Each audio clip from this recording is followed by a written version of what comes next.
It's not unusual to feel isolated as you move from coursework into the more solitary work that lies ahead. You don't see your cohort regularly anymore, and you may even spend some time away from campus. You have probably heard the cliche about it taking a village to do almost anything. Well, cliche aside, you do need to build your village. Here are some ideas for how you can create a community of support to reduce your isolation and stay connected to CGU. They sometimes forget how many resources they have beyond just their direct advisor or even the faculty members that they work with on their committees. The campus is full of tons of resources for them. They should be taking advantage of the Career Center. They should be taking advantage of mental health services and other health services, counseling if they need it. They should take advantage of lots of different faculty, not just kind of pin their hopes all on their advisor.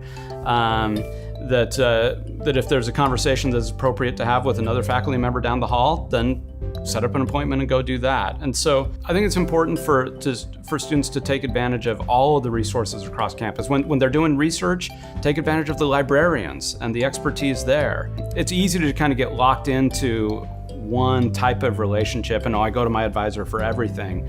Well, sometimes your advisor, as wise as they are, don't know everything or won't always be the best person to go to. So I always tell students, that's why we have these ask binders with all of those different resources in there. Consult those and recognize and use all the resources that the campus has for you. I have what I call advanced directed research. It's not a class, it's just once a month. All the PhD students meet, and I help to organize it, and we meet. And some are located in Seattle or Australia or all over the place. And I bring them in via video conferencing, and those that are here come also. And we just provide updates on how's it going with you, what's happening, do you need any support, do you want to share? So if they're doing a presentation or they want to share a research idea or research results, that's a forum for them to really connect as a community, because one of the things that happens after the coursework is done is that community of people around you and that cohort kind of is reduced, and so it's a way of adding that or having that community come back again. And to provide additional support and help. Support group helps a lot. Even though everybody's writing their own separate topic and whatever, it's just knowing that you have other people who are doing the same thing. And it's interesting because students who participated in the Writing Center and the boot camp, they tend to come to one another's final orals and they come to commencement. So it's really amazing, how they have really sort of bonded. But if people can do that, I know they do it on the weekends, they do on the summers, and I know for my students who've done it, it's so successful that oftentimes you can't get in because it fills up, so that's but I think the important thing is to have other people who are like you to check in on you. And even separate from the Writing Center, I know I have students who say they've sort of started like writing groups of their own just to check in with people, and they'll do it on a weekend and they'll get together. So you gotta have that. Starting at 8 in the morning, I bring in, muffins, right? Muffins and coffee. And they start the morning by discussing with one another what they're going to do. Then they do it, and I stay there the whole day so they can then come in one-on-one and talk with me if they need it. Then we break for lunch and they talk among themselves, and then we do the whole afternoon and do a wrap-up.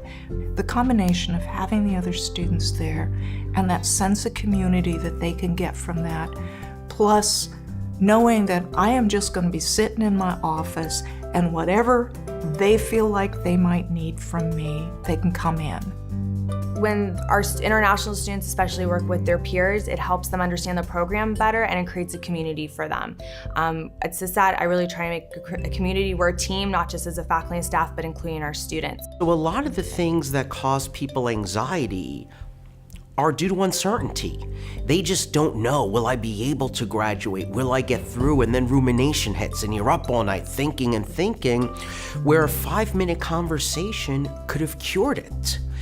Also, If you're nervous about talking to your advisor or you have hesitancy, talk to his or her other advisees, because that's a great way to have those fears reduced. Ideally, you don't have those fears, or you'll talk to your advisor yourself.